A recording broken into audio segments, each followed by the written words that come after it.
Hello, everyone. My name is Gitika Gorthy, and today I'm very honored and excited to be interviewing a very special space champion whom I met at the Space Finance Luxembourg conference, Mr. Michael Cassandra.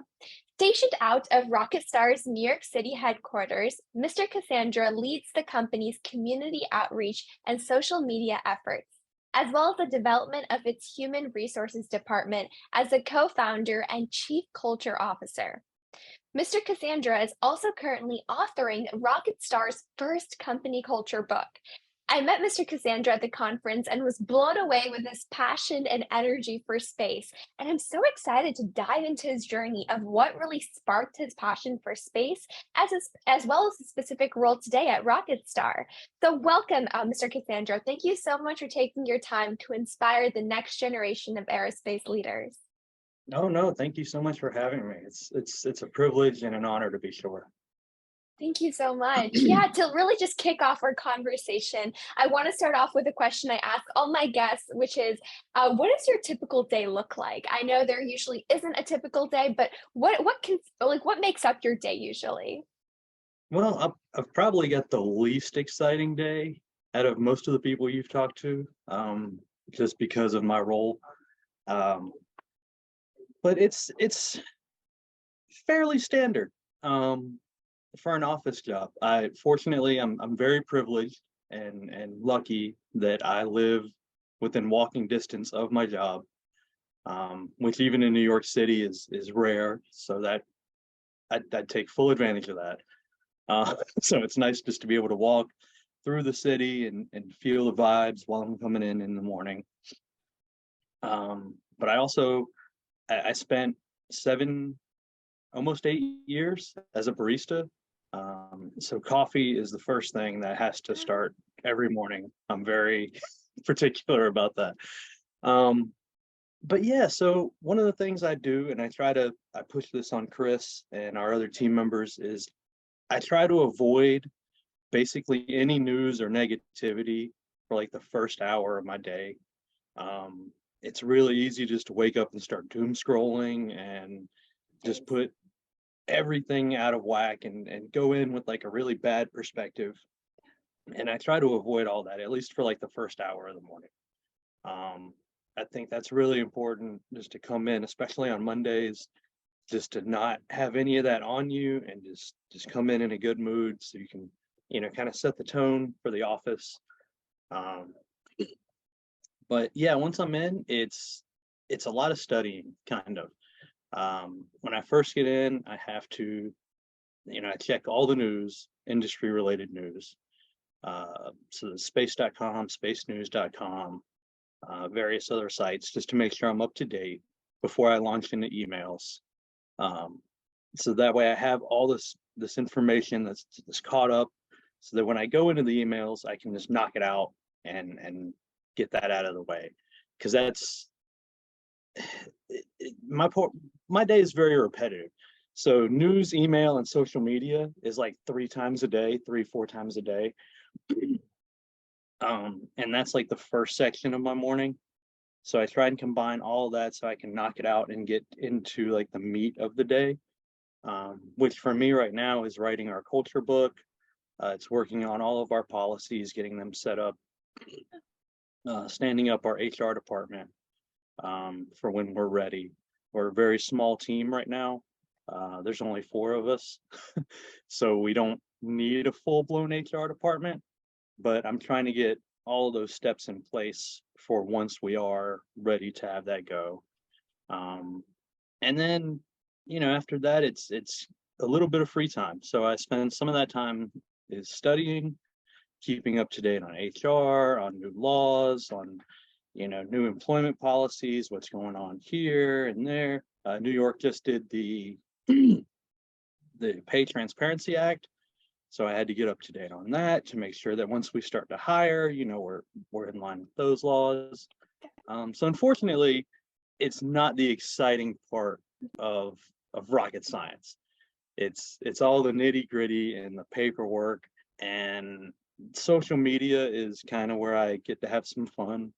I try to keep our voice on social media very kind of playful. because I mean, we work in space. It should be fun. Like I try to remind, my coworkers that all the time. Like this should be a fun thing, and we get weighed down in finances and bureaucracy and red tape and all this stuff, and it's real easy to let that make you lose perspective. But at the end of the day, I mean, we are so privileged that we get to do something this cool that, so many people would just love to be in that position.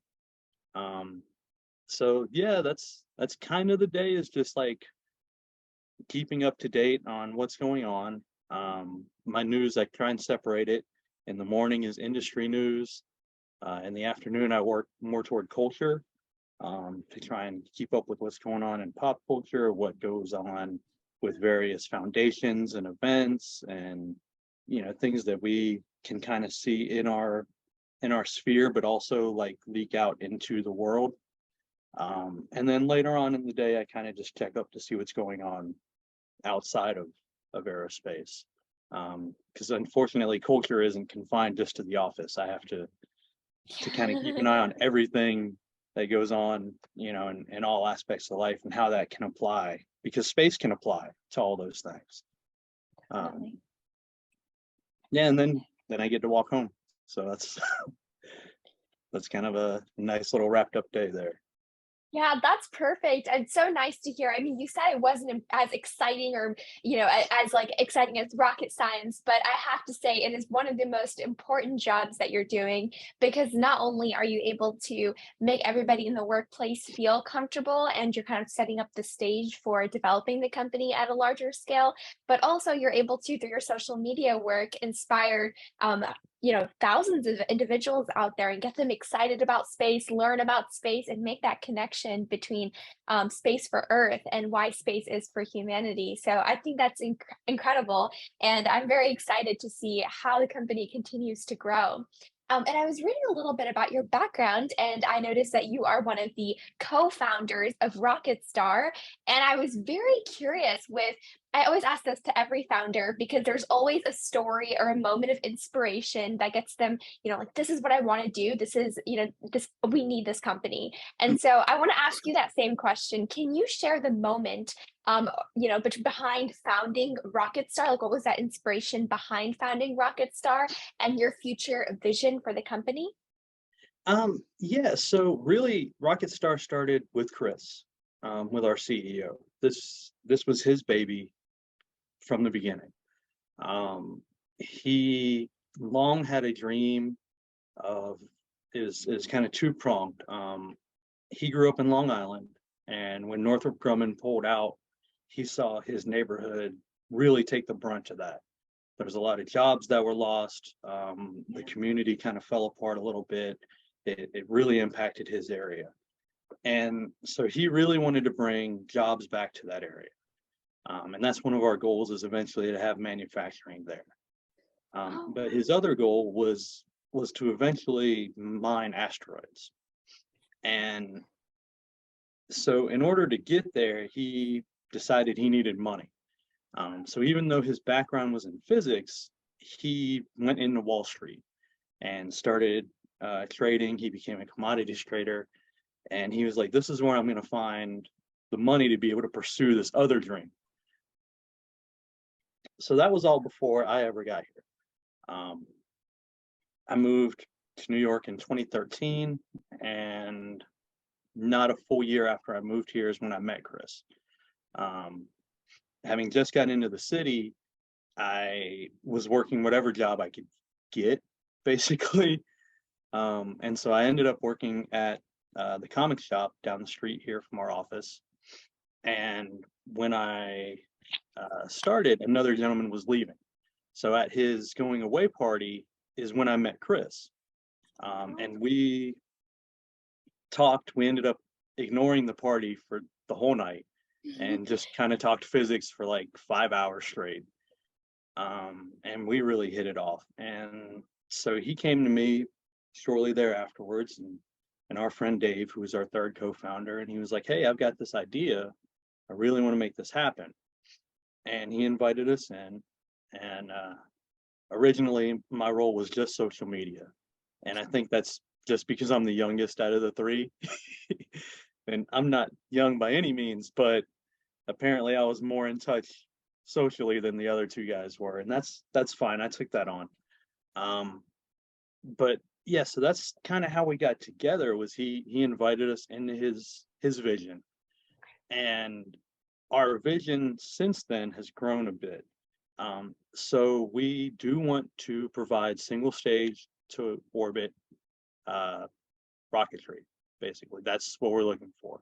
Fully reusable rockets that are powered by our Aerospace engine. Um, for a couple of reasons that tie into the asteroid mining later, but really right now, it's to help because there's two.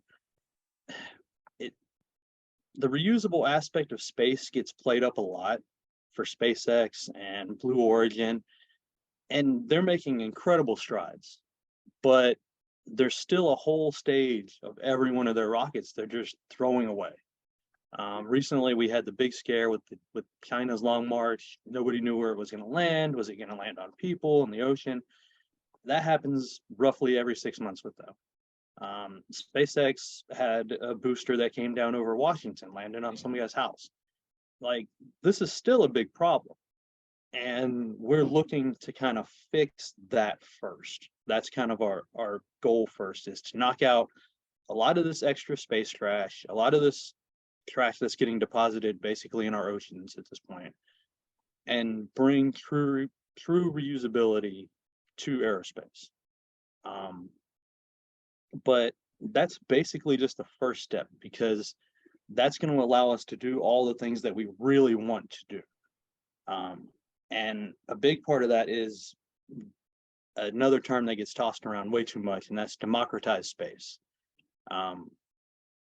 We look at it like this: if we can launch the entire craft up and down on a reliable cadence, maybe we're looking at every 3 days is the cadence we would like to get to, then we can bring the cost down so dramatically that it'll really allow people who would otherwise never have a chance to put anything up, or even be a part of the space industry, to really get on board with that. Our scrubbed launch from September included 2 university CubeSats. That's part of what we're trying to do, is to get universities and schools and middle schools and even elementary schools, like anybody who has a credit card and a dream, basically, we want to put whatever they're working on up into space.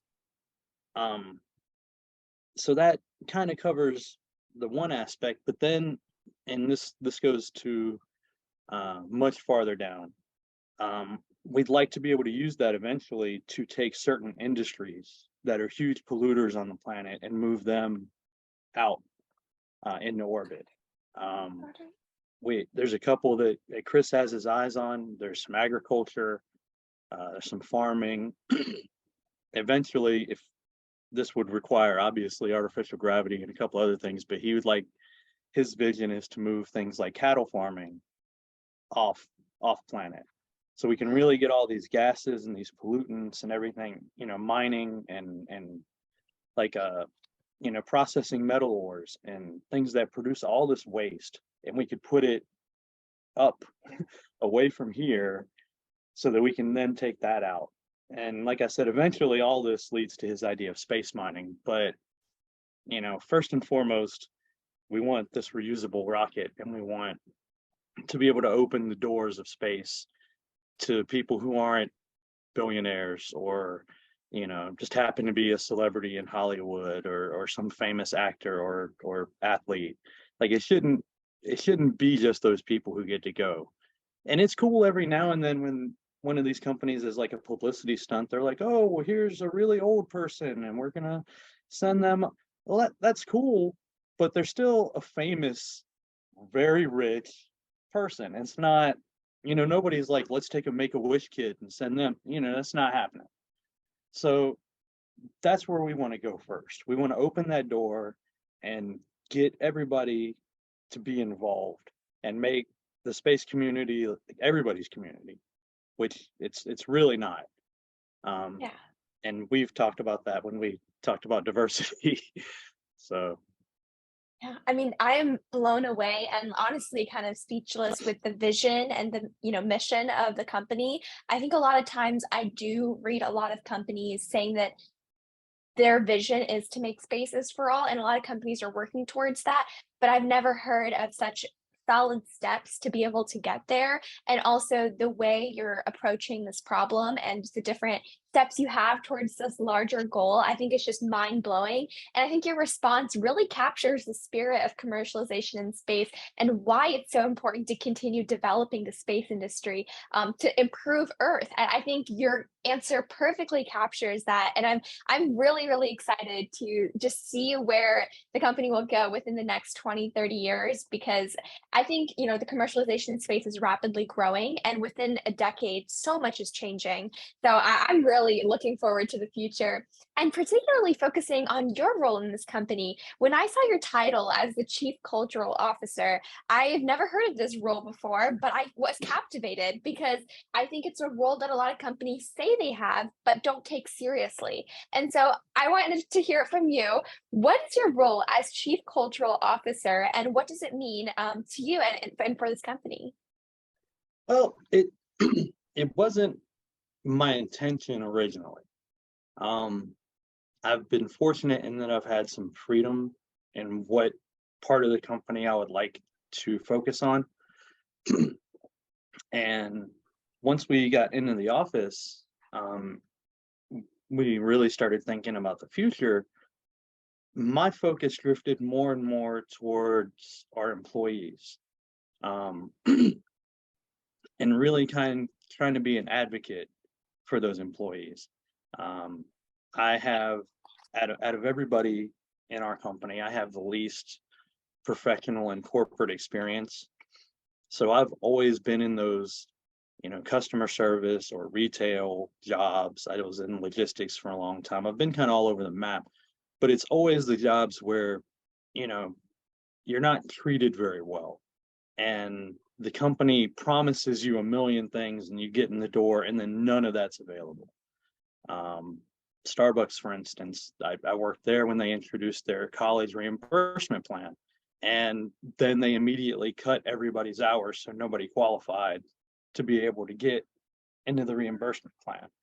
And I was like, I didn't need it, but I was like, wow, that's really horrible for all these people who like specifically join this company and then they get nothing. Um, so I was talking to Chris and I was like, man, I really want to do something to make sure that our people are taken care of. And originally I was, looking at being the head of our HR department, which again we are still founding. And Chris was okay with that. But he was like, man, you're a co-founder. Like you should have a, a better office, like a bigger position in the company than doing that. And so he challenged me to kind of find my own role.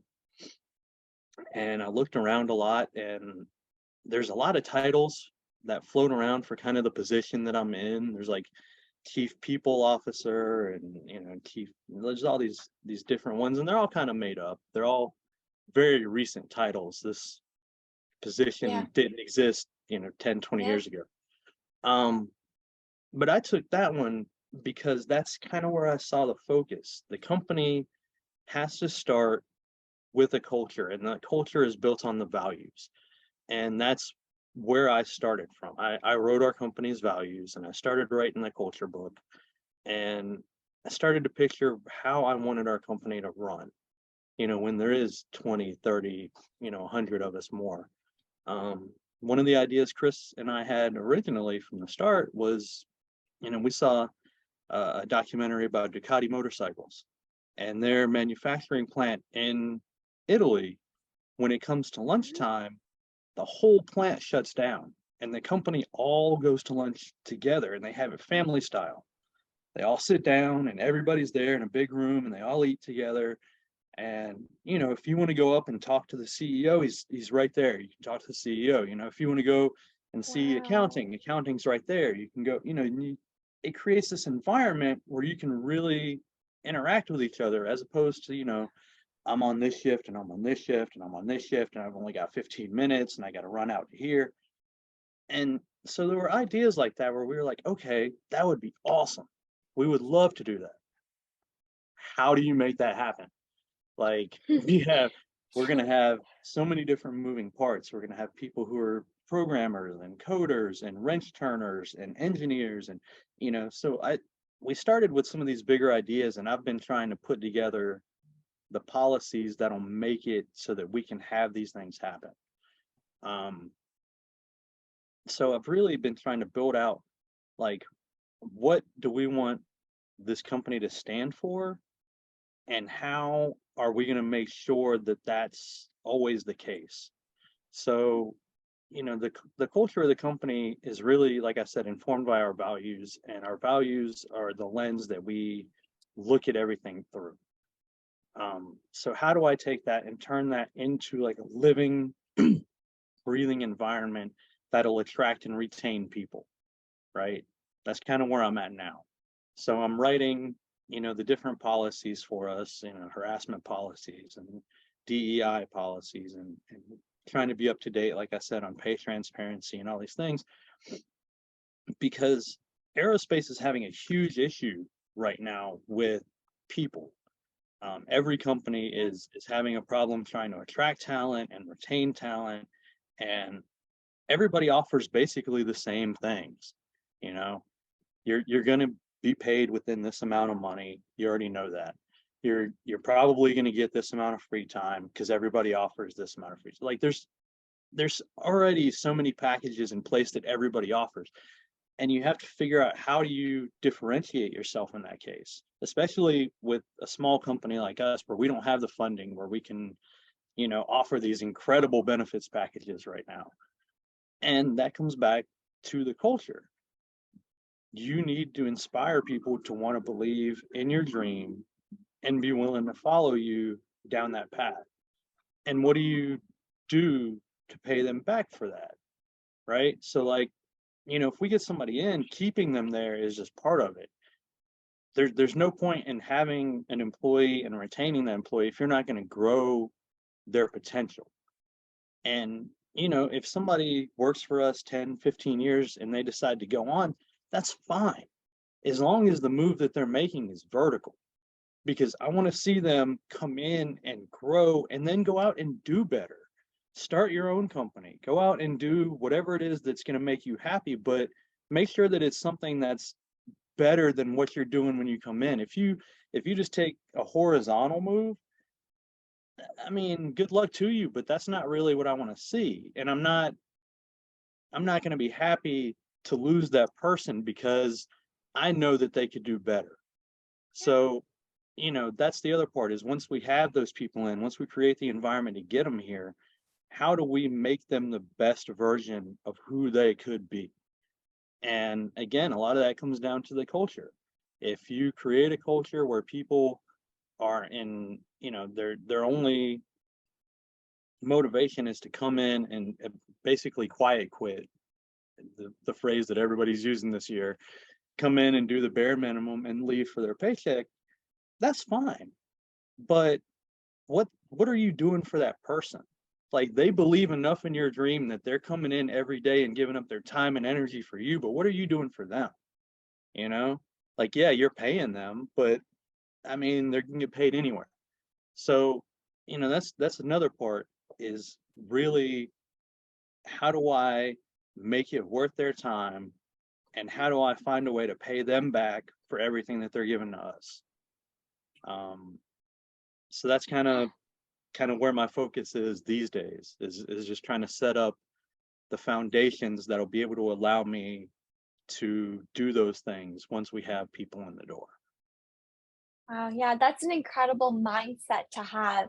I hear and I read a lot about different company workplace cultures, and I'm very shocked sometimes hearing how some of the top companies have really bad workplace cultures, and how others, especially startups, I think are starting to realize the value of workplace cultures, the importance of kind of retaining their employees for a longer term, which creates better output in the long run for them. And I just seeing I guess, that vision and also that ability, that right mindset in approaching the different workers that you're in your company, I think is absolutely amazing and something that I'm sure each and every one of them truly appreciate. And from your experience kind of working as a chief cultural officer, I'm sure you must have come across so many unique experiences, situations, must have attended various conferences, which is how we met, and many incredible experiences that you must have come across. And so I'm curious, I when I went to I've this is my first year attending conferences, Yeah. and I was invited to, and I've noticed in many of these conferences that the diversity is quite lacking in the space industry compared to other industries. It's very male dominated, and a lot of older individuals are in the industry. I rarely see young students or professionals in these types of settings. And so I'm curious from your perspective, what can we do to, I know it's a very tough question, and we're all trying to tackle this in different ways, but what do you think is the best approach in order to increase inclusivity and diversity in the space workforce, especially like in emerging startups or just getting people into space? Yeah, I fully agree. Unfortunately, um, even at the conference we met at, when you look around, it's a lot of guys who look a lot like me. Um, Getting gray hair, unfortunately, kind of whiter, older dudes, and that's been my experience at a lot of these places. Just this year, I did the Luxembourg. I was at Small Sat in Utah and a couple other ones, and that's kind of everyone that I've been to, unfortunately. Um, and it's really the the lack of gender diversity is one issue, and it's going to be its own problem to tackle. But the fact that there's not a younger population at these events really doesn't make sense to me. Um, Now, I mean, like the one we were at was a financing event. That makes a little more sense. Banking and finance is generally not the younger person's game. But it just seems that whoever would hold any of these conferences and then specifically, I don't want to say leave out, but maybe disinvite younger talent or attendees. I don't understand the mindset because we're only going to be here for so long, and there's only so much we're going to get done. And so if you ignore the entire generation that's coming after us, then you're setting yourself up for failure, in my opinion. Because even these big companies, they're eventually going to have to turn over to somebody who's younger, and it's either going to be a transition that they plan for, or it's going to be real drastic. And they're not setting themselves up for success if they leave themselves in that position.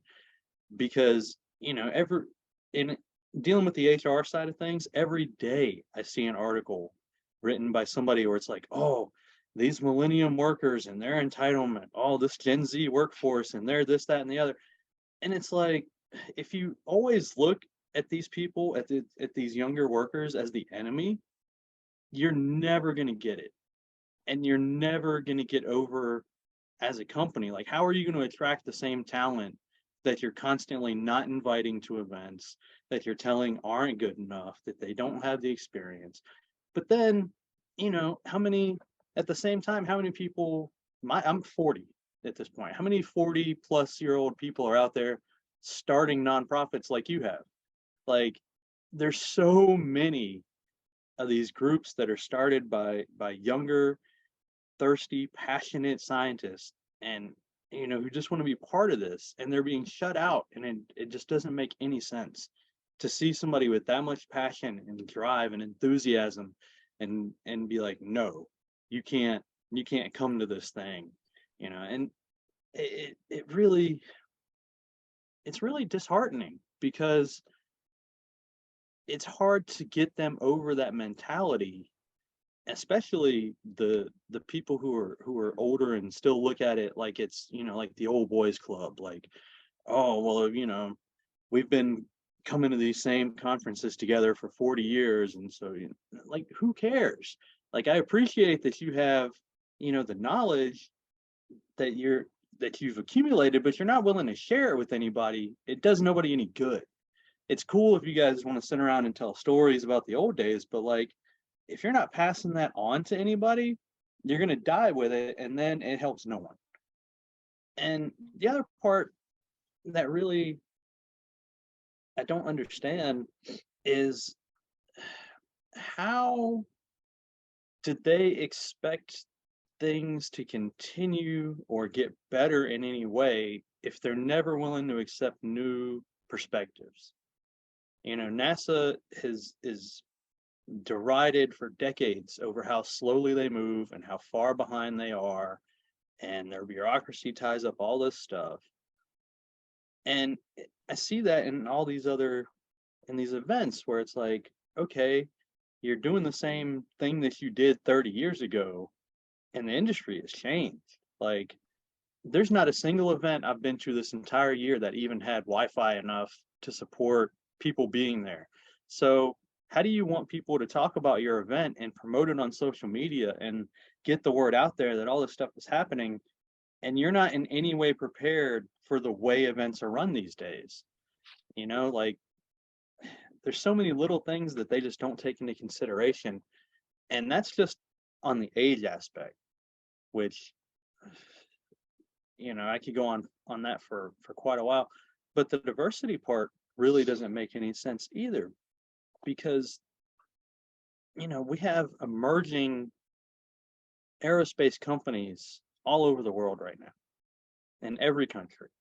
And the people who are going to fill those positions are not going to be the people who fill those positions for the past 60 years, especially in this country.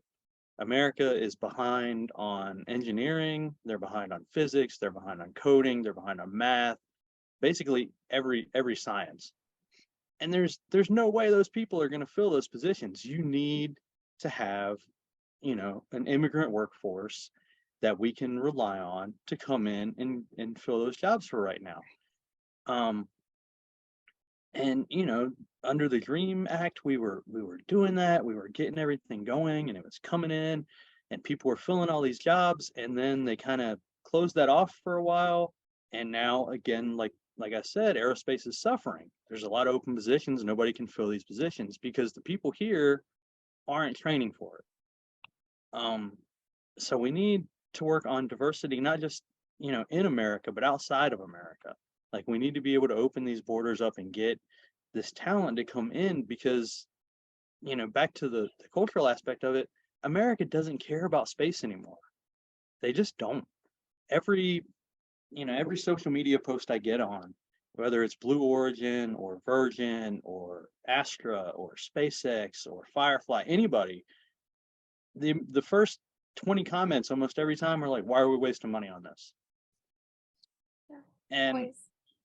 and so, like, we can't rely on a domestic workforce at this point to come in and save us. It's just not going to happen. And there's there's so many aspects to this problem. But Yeah. even in America, there's less at these conferences. There's less faces like yours, and that's an issue too. There's not young women. There's not young women of color. They're not being invited. They're not being allowed. They're not on the panels. They're not the ones that are running the show. They had a panel at the Luxembourg event. It was one guy talking to 5 other guys, and they were all like 40 years old plus, easy, right? So, even the events that you're managing to get into, you're not represented at. And it's not like they really opened it up to the crowd, so it's not like you got a chance to express any opinion in this conversation. And I see that a lot. And fortunately, there's people like Kim that was with you when we met, and her organization and your organization, where a lot of these times people are just like, you know what, nobody else is going to say what I'm trying to say, nobody else is going to let me talk. I'm just going to get up there and I'm going to do it. And that for me is very encouraging to see. The fact that so many people are like, you know what, you're not going to make space for me. I'm going to make that space and I'm going to show up and I'm going to be at these events and I'm going to make sure that I talk to people, and that needs to happen because, the corporate boards are not going to change how this works. The people who run these conferences that we go to, they're never going to retire. It's going to be the same people. And, you know, you don't want change to happen because old people just stop being there. But that's kind of what it seems like it's going to take, is like that generation just needs to get out and then you'll be able to get in, and that kind of sucks. So it's really encouraging to see people stepping up and being like, we're not going to wait. We're tired of waiting. You guys have been doing this for 60 years and we still haven't gotten a place on the table. And now we're here. Yeah.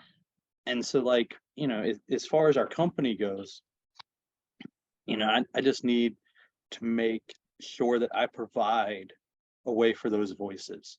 Once we're up and set up, I would love to have a diversity board, have people from, every aspect of the company, not just the corporate people, but, like the custodial staff and the people who turn wrenches and the people who work on the food. Like every aspect of the company needs to be represented and have a spot at that table, because if we're only concerned about what's going on in the engineer's office, and meanwhile these people have all these issues that are never getting addressed, well, then what good does that do?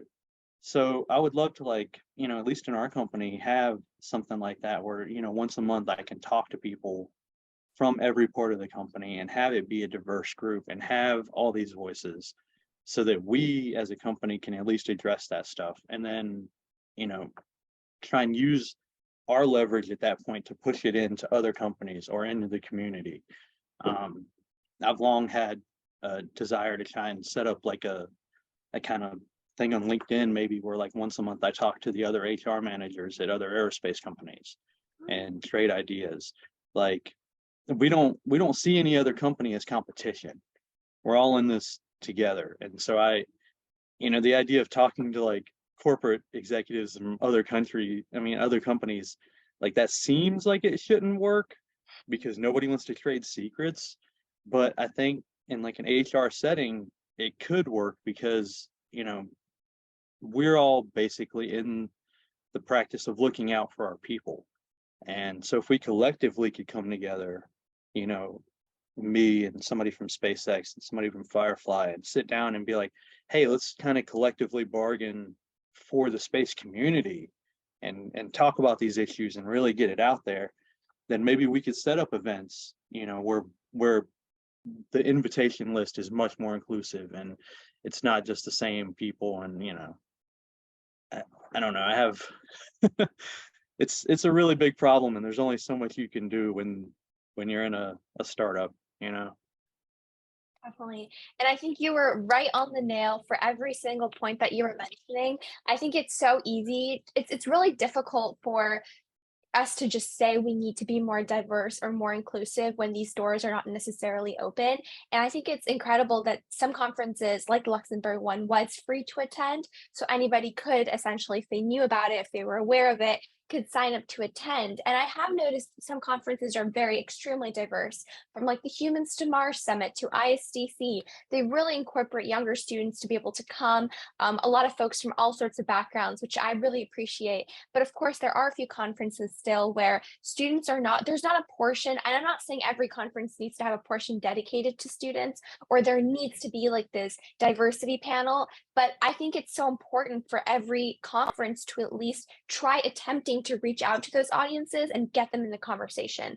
Because like you were mentioning, everyone has a unique perspective. Of course, I may not have like a degree yet. I'm working towards the degree, but I don't have a degree yet.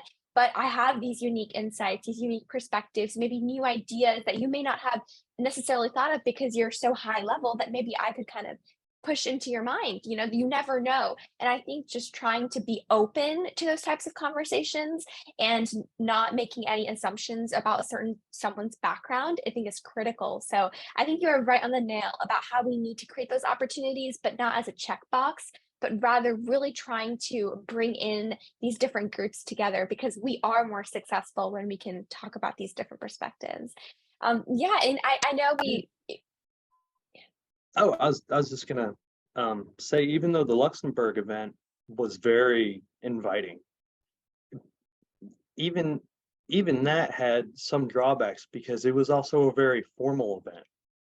And not, in in your place as a student, not every student has the luxury of owning a suit or owning formal clothes or feeling comfortable going to something that's, that built up.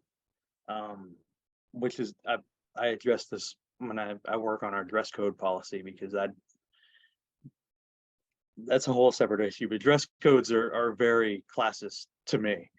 Um, but even then, like, you're telling these people that they're not invited without telling them that they're not invited, That's true. because there's you're a student, and even if you weren't a student, even if you were just right into the workforce, this is New York City. It's expensive, and these conferences are never held somewhere that's like affordable.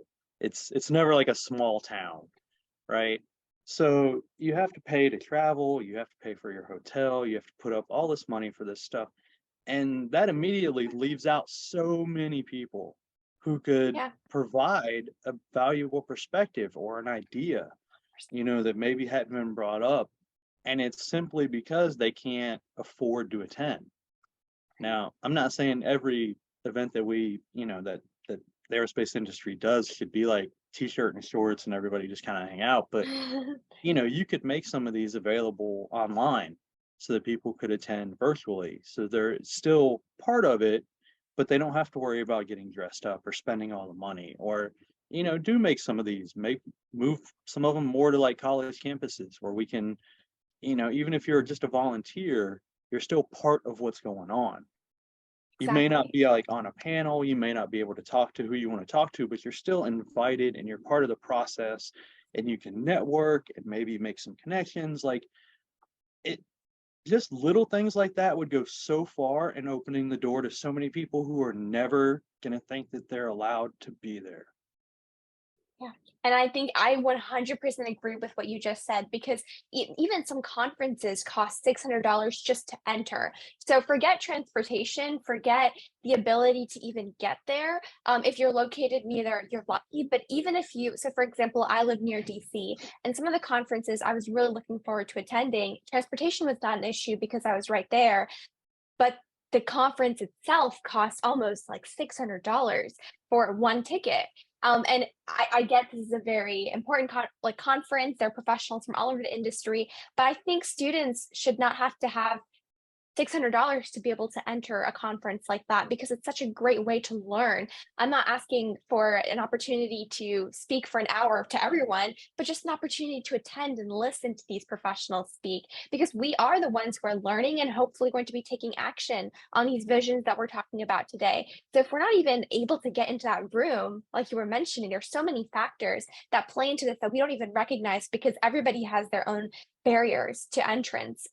There's just these small steps that we can take to decrease those barriers. And yeah, I think we definitely need to become more conscious of these so that we start to include more individuals.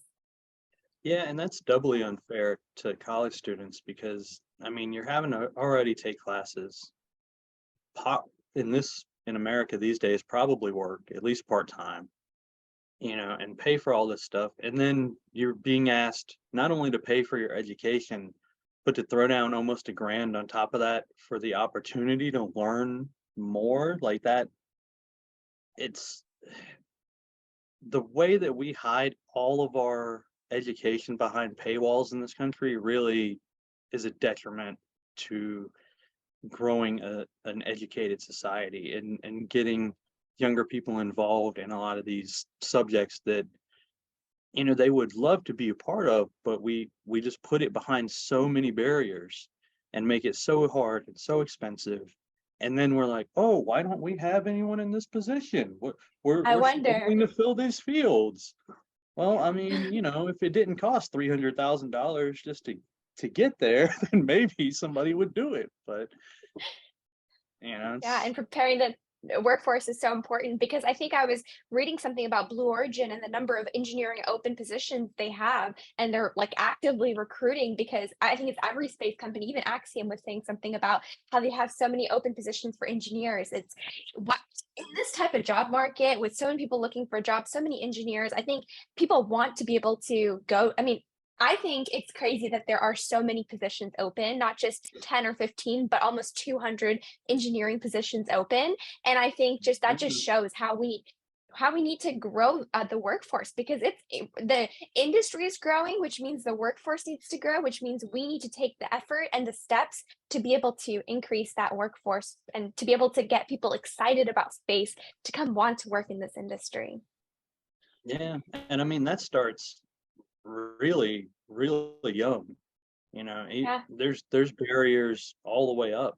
I mean, as a woman, I'm sure you're more than familiar, but your women are not pushed into these fields. They're generally male dominated fields. Even if you're lucky enough to have a school that has like a robotics team or a coding team, it's typically a male professor or teacher that's leading it. It's typically a male dominated group, and so I mean it's a problem on so many levels, but it's so institutionalized in the way that we educate here that we we block out people from elementary school up. Or we tell them, when they're barely even old enough to have dreams of what they want to be when they're older, you're never going to be this. I'll tell you that now. And that's just not okay. Um, and there wasn't anybody, well, I mean, we might touch on education later, but nobody was telling me that I couldn't do that in particular. Fortunately, I'm a white male in America, so nobody ever tells me no about anything really. But like it's it still kills me to see that there's so many barriers that start so young, where Yeah. we could have all these bright, energetic, passionate people ready to fill all these spots, and we just spite ourselves every day. And I don't understand. And that's gonna be a change on a whole societal level that we can't really affect. But I'm glad to see that aerospace is starting to overcome that, and that more and Definitely. more of the youth, especially youth of color, especially women, are really just tired of it and making your own opportunities. And that's just really cool. It's really inspiring on my end to see that that's happening, because that's it's just not something I've ever had to push for. And so to see somebody stand up and do that, it's like, oh man, that's so cool. I'm inspired every day by women like Kim who are trying to open those doors. And that was the same purpose for me when I was founding Ignited Thinkers. It was just to create, I'm very fortunate that I have two educated parents who have degrees, who are, well off enough to send me to a decent public school in a good area. It wasn't, of course, a private school, it's expensive. It was a public school, but it was a decent one in a nice location. And I had the opportunity to join a rocketry club. And already I found myself very privileged and blessed to have that club. And I wanted to be able to provide that experience that I was really fortunate to have at my middle school to other students. And whether that be in a very tiny capacity or hopefully a larger capacity one day, it's just even inspiring one student to get this opportunity that they wouldn't have otherwise is the most powerful thing ever. So yeah, I can talk about this topic. I think we both can talk about this topic all day. But I think I have one last question I really wanted to Yeah, ask yeah, you of because course. I know we're a little bit over time. But my last and final question for you is we went through the aerospace sector, kind of what got you into RocketStar and being one of the co-founders of it and what your role is in this company. And we talked through what students can do to try getting their foot in the door and what companies need to do to continue increasing inclusivity in space. But my last and final question for you is what piece of advice do you have for young students regarding a pursuit of a passion in STEM, aerospace, really just any career? A piece of advice you wish you knew when you were in high school or early stages of your career. Oh man, that one's kind of hard. Um, I had a very love-hate relationship with school. Um, Elementary school, I excelled way beyond where I should have been.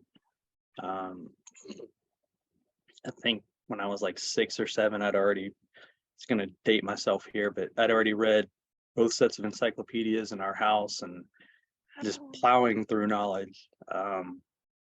And then when I got to middle school, I ran into, unfortunately, the situation that a lot of brighter students do, where they just had no idea what to do with me. Um, I was a problem because I got done with everything too fast, and then I would talk, and that would cause disruptions. And so it became a whole behavioral thing. And by high school, I was way disillusioned and just didn't really care for the system at all. Um, so my schooling was different. Um, and it was hard. It's hard to be put in, to have all these teachers hype you up and tell you, oh, you should be in this class and you should be in this advanced thing and you're so smart. And then you get in there and it does nothing, because these classes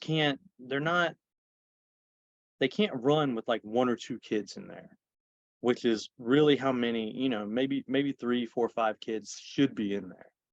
But in order to have the class, they have to fill it with a bunch of people who don't want to be there.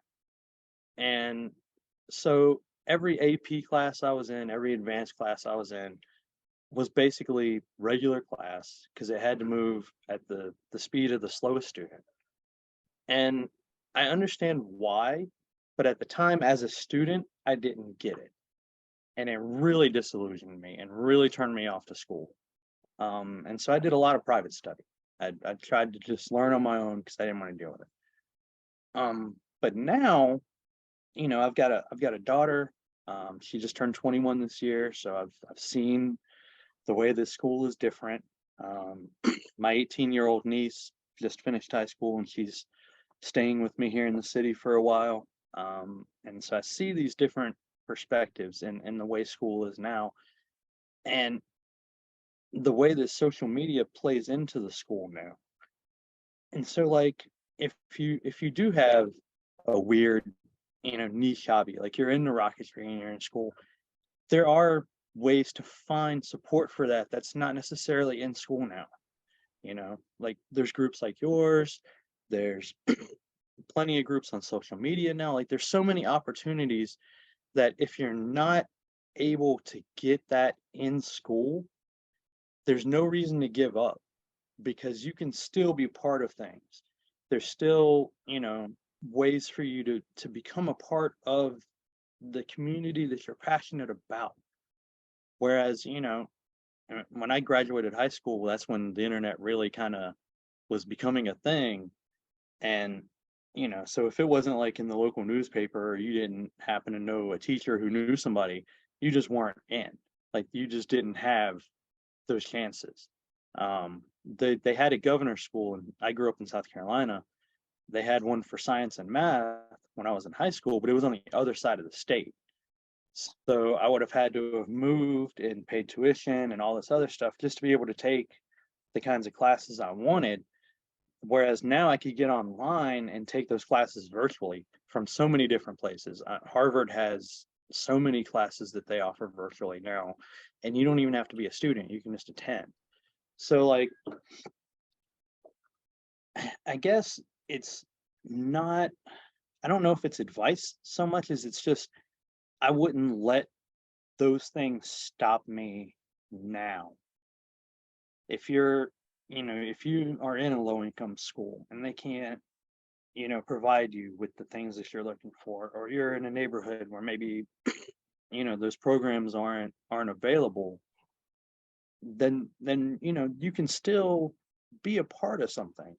There's groups like yours, like Kim's. There's a couple other foundations that the Patty Smith Fellowship that I Yes, follow we're going. online. There's a bunch of them now, and they're all out there, and they're looking for these kids that are passionate. And you don't have to have the money, and you don't have to live in the big city. You can still find these groups and find, your group.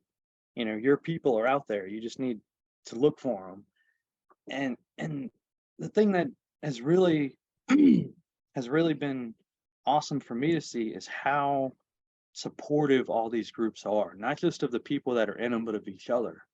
You know, um, like a lot of them work together. There's this interconnectedness where they share resources and they share speakers, and you can, you know, it's it's just a whole different world now. Like I grew up in rural South Carolina. There is no rocketry going on there. There is nothing aerospace related where I live. But now there is, because now you can get into this, and it's it's not location specific anymore.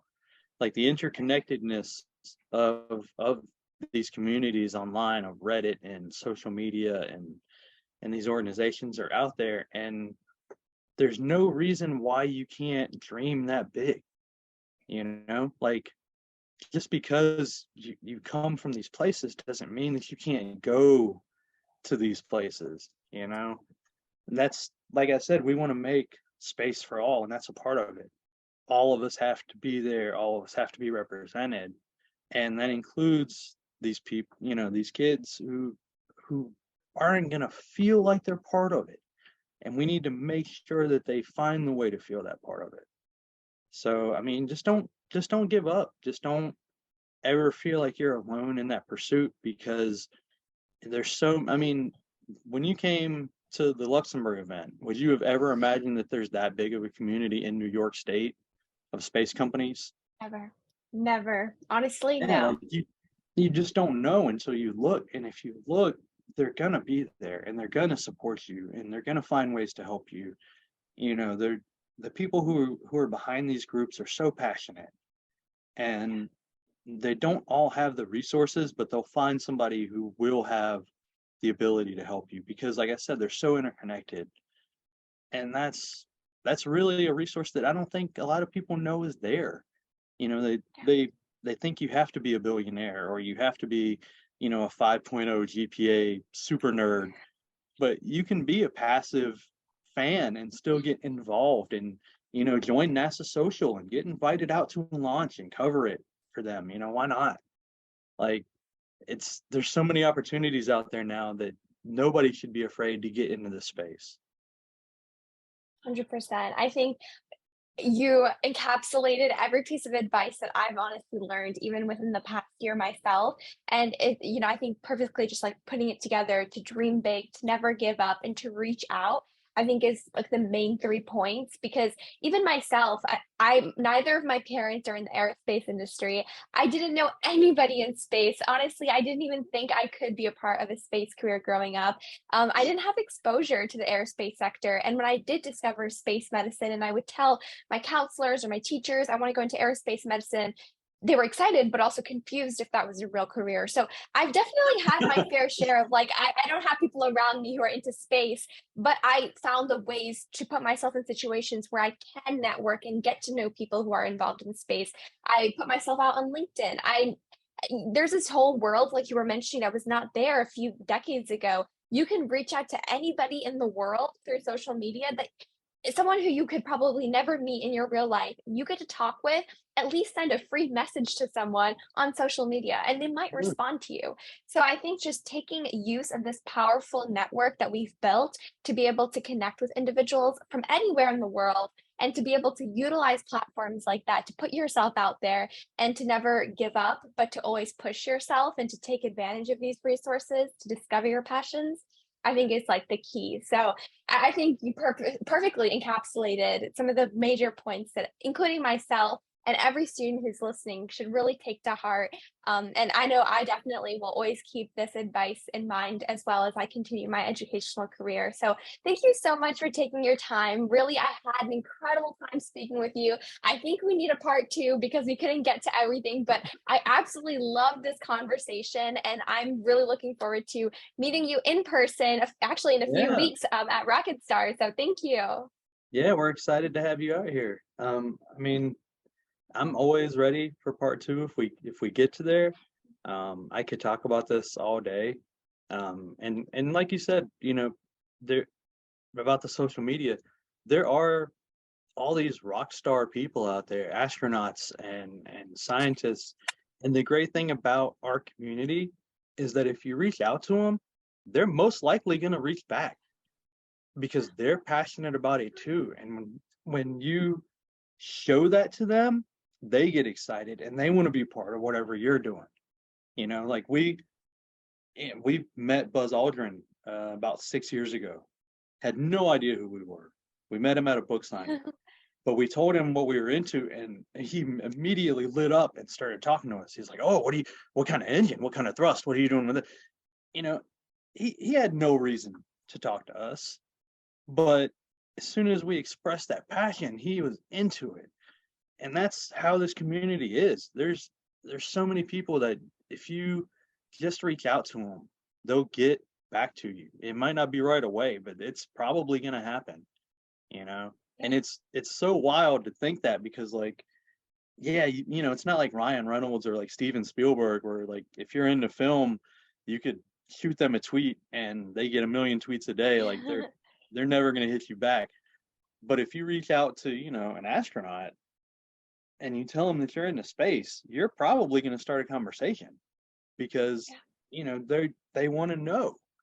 And that's one of the really cool things about our industry is how passionate everybody is. So, yeah, don't ever be Yeah. afraid to reach out. I mean, even to us, we're not in a position right now where we can hire, but we have connections. I'm glad to make introductions for people all day. If I like at Luxembourg, we met the young lady who's producing spacesuits. I immediately was like, "Oh, you need to meet Kim." There we go, like that. Those connections matter, and it's so cool to be able to make those happen and expand our community and bring people together. So, yeah, I'd love Definitely. to Yeah. do another one if you're down, and I look forward to having you here next month. That'd be so cool. Thank